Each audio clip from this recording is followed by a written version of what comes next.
C'est un artiste qui assurément gagne à être découvert. Il rock le country en français et je me fais plaisir. C'est Gab Forêt qui est là après avoir lancé son premier album vendredi dernier. Salut! Salut, ça va bien? Ben oui, c'est tout chaud. On a la chance de t'avoir quelques jours plus tard. Comment tu te sens? Parce que ça a été quand même assez rapide, le travail de cet album-là. Ah, ça n'a pas d'allure. Beaucoup de journées qui finissent plus à faire de la musique. Puis ça a été tout un processus, vraiment. Là. Parce que j'ai une Véronique Labbé, qui est une artiste country, que les gens peuvent connaître, qui est aussi gérante de bien des artistes, dont toi, qui me glissait comme ça, que ça a pris 6 mois seulement. Ou à peu près. Et même moins. Et même moins. 6 mois de travailler ensemble, moi puis Véro. Puis après ça, je pense qu'on est rentré pour un EP, fait qu'un genre de petit album, tu sais, de quelques chansons. Puis sur un 10 cents, on s'est fait dire « Hey, non, on fait un album, let's go ». Puis après ça, l'album, en fait, s'est fait en 2 semaines, la création de l'album. Fait que finalement, dans 2 semaines, ça a été comme peut-être demain. Ah, exactement, exactement. D'ailleurs, vous avez changé de titre, parce qu'au début, c'était On est mêlés, puis là, vous avez changé pour Peut-être demain. Pourquoi il y a eu un changement comme ça? Ça explique le premier nom, On est mêlés. C'est un peu ça, c'est que je suis un peu comme ça. C'est ça, exact. Je pense que tout s'est tellement fait vite que... Bon, ça nous prend un nom d'album. Quelle tune qu'on verrait comme étant la chanson un peu, tu sais, identitaire de l'album. Identitaire, oui, qui amène l'énergie du reste de l'album. Puis on aimait beaucoup On est mêlés. Ma gérante, Véro riait beaucoup avec ça, le fait que je suis mêlé dans la vie. Puis ça la faisait bien rire. Puis on trouvait que c'était une bonne idée. Puis quand on a commencé à travailler avec Doug Saint-Louis, puis qu'on a fait d'autres chansons pour l'album, puis on a fait Peut-être demain que moi, j'aimais beaucoup la chanson. J'avais comme un petit coup de cœur avec. J'ai eu un coup de cœur sur Doug Saint-Louis. J'ai travaillé aussi avec Adamo sur ces chansons-là. Fait qu'on a eu vraiment du fun. Puis j'étais comme, ça prend quelque chose qu'on a travaillé les trois. Puis On est mêlés, c'était une tune que j'avais écrite plus seul. Puis je voyais pas l'album s'appeler. Je le voyais, mais je le voyais encore plus s'appeler Peut-être demain. Fait qu'on a été avec ça. Tu as parlé de gens comme Doug Saint-Louis qui ont été notamment tes acolytes de création pour l'album aussi, le mener à terme. Mais en amont de ça, si je remonte un peu, parce que c'est un peu comme ta première carte de visite personnelle avant de t'avoir vu sur des projets où tu étais au devant de la scène, mais avec plein de gens aussi. Mixmania, ça a été dans ta jeunesse. La Voix aussi, plus loin, une autre émission populaire de musique sur des tribunes. Comment ça a nourri l'auteur-compositeur-interprète en toi, ce cheminement-là, tout au long de ta vie? Ça m'a fait goûter à beaucoup de trucs différents. Puis je pense que j'en avais besoin de savoir où est-ce que je veux m'en aller, puis de test the water un peu, là, si je peux me permettre de... Touche à l'eau un peu, savoir quelle couleur ou quelle température aller. Exact. Puis ça m'a aidé à m'enligner. Puis quand parce que moi, j'ai tout fait. J'ai fait du rock, j'ai fait du métal quand j'étais plus jeune, j'ai fait du hip-hop. T'as le look du métal, en tout cas. J'ai un peu de tout. Puis je pense que c'est ça qui fait mon identité aujourd'hui, c'est que même dans mon album, tu l'entends que j'aime beaucoup de styles. Je pense que tu le vois, puis ça se ressent que j'aime aller chercher un petit truc de tel style, un petit truc de tel style. Puis c'est ce que ma carrière, si on veut, là, dans les concours, Mixmania, La Voix et tout, m'a fait découvrir beaucoup sur moi-même. Ouais, puis t'es un artiste dans l'âme, parce que là, il faut dire que c'est pas juste pour être beau bonhomme auprès de la gente féminine, mais t'es tatoueur dans la vie, t'es un artiste tatoueur aussi. Ouais, je suis tatoueur depuis 4 ans environ, 4-5 ans. Ouais, temps plein, c'est ce que je fais, c'est ma job, vraiment. Là. Aussi, fait que tu sais, je veux dire, de créer, d'imager quelque chose, de partir d'une feuille de papier, de le matérialiser, de le dessiner, je sais que c'est complètement différent de raconter différent, mais c'est très proche aussi. Là. C'est même que je trouve que la musique est encore plus... abstrait que le tatou, parce que le tatou, contrairement à ce qu'on pense, on a quand même des directions qu'on va suivre, on a un dessin, on va se faire quelque chose, on a un genre un esquisse, on a quelque chose, puis tu sais, quand tu passes sur une chanson, c'est vraiment une feuille blanche, tu sais, vraiment. J'ai pas un client qui me dit comme un client de tatou, je veux à peu près ça, je veux à peu près ça. C'est moi, qu'est-ce que j'ai envie de dire en ce moment, là. Est-ce que c'est plus, peut-être, pour toi, d'exhiber un tatou que tout le monde voit ou une chanson, qu'est-ce qui est le plus compromettant? Chanson. Une chanson? Pourtant. Ouais. Mes tatous, veux pas, sont devenus... C'est vraiment pas poche, là. Moi, j'aime ça de même. Mais sont devenus de moins en moins personnels, je pense. Parce qu'un tatou, les premières fois, puis je le vois encore avec mes clients quand c'est des premiers tatous, c'est... Ils vont rechercher pendant 6 mois, 1 an, le dessin qu'ils veulent, tu sais. Mais je pense que plus t'en as, plus à un moment donné, ça devient je trouve ça beau. Puis je veux juste quelque chose de beau, puis j'en suis fier de mes tatous. J'aime ça, que les gens les voient. Puis... Pose des questions sur les... Ouais, c'est ça, exact. Ça me fait plaisir. J'aime ça, ça fait partie de qui je suis. Ma musique, c'est beaucoup plus... Pas sombre, là, vraiment pas, mais c'est plus intérieur. C'est plus des choses que je pense, des questionnements, Ouais, fait que ça sort beaucoup plus, de moi, creux, là, OK. Mais qu'est-ce que tu te permets de dire sur des textes que tu n'as pas fait encore sur tes tatouages, là? Dans tes chansons? Ben, tout, tu sais, dans mes chansons, je me permets de tout dire. C'est ça qui est le fun aussi, tu sais. Un tatou, c'est une décoration, tu sais, c'est une décoration de corps, là. Ouais. Fait que je me verrais pas nécessairement avoir des peurs ou des insécurités en tatou. Puis c'est pas non plus ce qui m'attire de faire. Ouais. C'est pas ça que je voudrais. Tandis que dans mes chansons, c'est ce que je trouve beau. C'est d'aller dire, hey, on en a tous des questionnements, puis venez, on va les vivre ensemble. C'est ça, puis c'est une musique quand même qui est très accessible. Ouais. Tu as écrit pour d'autres aussi. Tu as écrit pour Laurence Saint-Martin qu'on a reçu. Je fais le lien parce qu'on l'a reçu récemment, cette même émission, pour votre information. Fait que les gens sont déjà témoins de son talent, mais aussi de la contribution que tu as pu faire.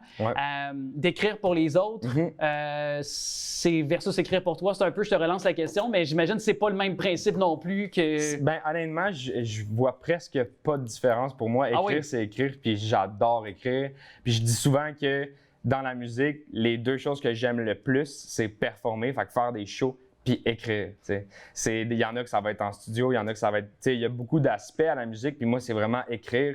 J'adore écrire. Fait que d'écrire pour quelqu'un ou d'écrire pour moi, même quand j'écris pour quelqu'un d'autre, moi, je suis un fan de films, puis de personnages, puis on dirait que je peux me mettre dans la peau de quelqu'un d'autre, puis je trouve ça le fun aussi, parce que là, je parle pas de moi, je parle comme si j'étais eux, puis je trouve ça vraiment, vraiment intéressant. C'est le propre de la musique country, de raconter des histoires. Vraiment, ouais, c'est très raconteur. Puis tu le fais dans une touche qui est moderne. Il y a Francis de Grandpré qui l'a fait, Laurence a le fait, toi tu le fais.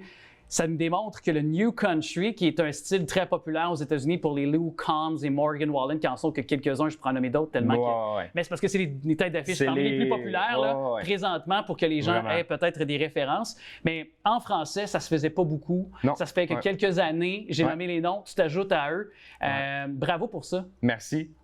J'apprécie. Ben, tu sais, pour moi, c'est tellement c'est le plus beau style, c'est la plus belle musique, le country en général, j'adore. Musique du peuple. C'est fou, ça amène tellement, c'est tellement familial, c'est plus que de la musique, c'est des valeurs, c'est tellement incroyable comme musique, c'est la simplicité, c'est de vivre la vie simplement puis bien. Fait que je suis content que ça prenne de plus en plus d'ampleur au Québec aussi. On le voit justement, t'en as nommé. Les festivals, c'est de plus en plus, les gens y vont, il y a du monde, on les voit, là, puis les gens nous écoutent, puis c'est vraiment le fun. Puis de le faire aussi en français, que les gens aient l'intérêt aussi de voir la musique en français. Tu sais, on a un Matt Lang au Québec qui chante en anglais, mais je veux dire, il y a une filière francophone aussi dont tu fais partie maintenant. Fait que, et là, d'ailleurs, parlant de festival, parce que tu vas te promener, première partie de Laurence, Francis de Grandpré, je pense aussi. Oui, exact. Ben, Francis, j'en ai déjà fait. On a commencé au printemps. Fait qu'on a fait beaucoup de shows ensemble. Laurence, j'ai commencé il y a quelques semaines à son lancement à Montréal. Ça se continue, là. Ça se continue encore. C'est sûr que cet été, là, j'ai beaucoup de festivals. Fait que ça va être... En fait, tout le monde, on se met dans les festivals plus. Fait que moins de première partie l'été, mais à l'automne même, on va poursuivre avec Francis, avec Laurence, en salle. Mais beaucoup de festivals, j'ai vraiment hâte. Cet été, j'en ai déjà fait un, puis j'ai hâte au prochain. Le son country, pop, rock, qui te va tellement ravir. T'as emmené ta guitare? Oui. On va te garder certainement pour une perfo. Tu veux nous faire ton extrait radio? Je vais faire, Toujours mieux en solo, qui est le premier extrait radio de l'album, peut-être demain. Et peut-être nous raconter la genèse de création, on va nous la présenter? Solo, Toujours mieux en solo, je l'appelle tout le temps solo, c'est comme devenu son petit surnom. Son petit nom, c'est ça. Solo. Toujours mieux en solo, je l'ai écrit pour... pas nécessairement dans des relations de couple, parce que c'est drôle parce que je me fais souvent demander toi tu dois être célibataire, tu sais, que ta tune toujours mieux en solo, que tu parles un peu de break-up et tout, puis non, tu sais, je suis en couple depuis 6 ans et demi avec ma blonde, on est super bien, puis c'est que oui, ça marche pour les couples, cette chanson-là, mais ça marche pour n'importe quelle relation qui est peut-être un peu toxique. Des fois, on se dit, je peux pas abandonner cette personne-là ou je peux pas me détacher de cette personne-là parce que je peux pas y arriver tout seul. Ben, c'est un peu une tune pour dire t'es capable, t'es bien tout seul, puis tu vas voir que tu vas être bien mieux sur le long terme seul. Fait que c'est un peu ça, là. C'est une toune d'encouragement puis de dire « Let's go, t'es capable ». C'est vrai qu'il vaut mieux être tout seul qu'avec... Mal accompagné. Ben, mal accompagné, ça c'est vrai. Mais avec toi, on l'est clairement et on t'écoute à l'instant. Évidemment, restez là pour la performance. C'est notre invité, Gab Forêt, à l'instant pour sa chanson Toujours mieux en solo.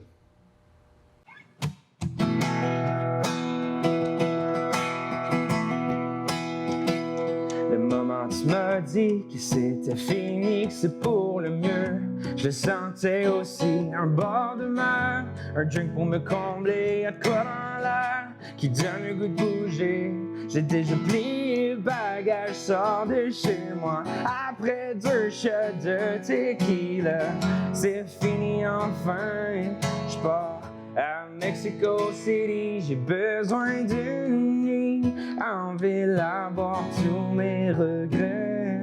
J'en ai 1000, mais jamais autant que les tiens.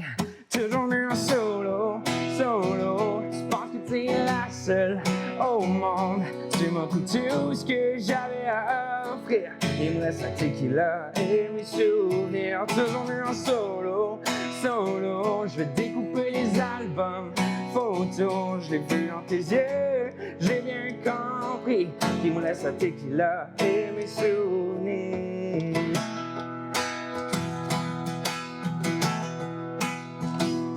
Parce que je suis parti, que ça m'a détruit les larmes aux yeux dans le bac du taxi. Mais pour te plaire, j'ai essayé de changer les soirs de guerre, les bouteilles brisées. J'ai guillé sur mon orgueil pour toi. Après 2 shots de tequila, c'est fini enfin.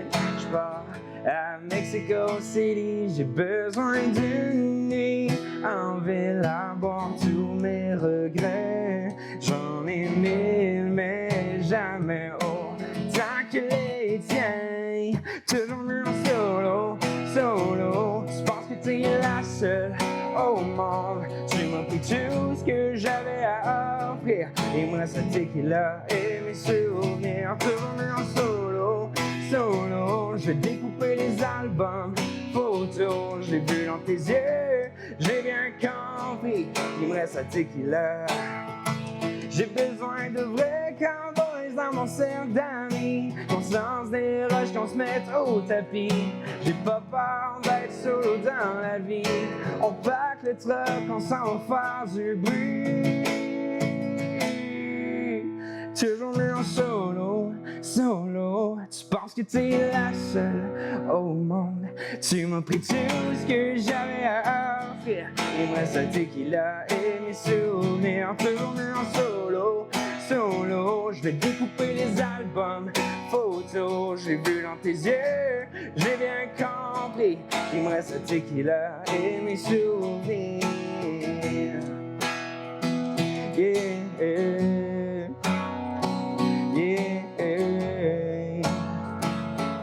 Il me reste la tequila et mes souvenirs.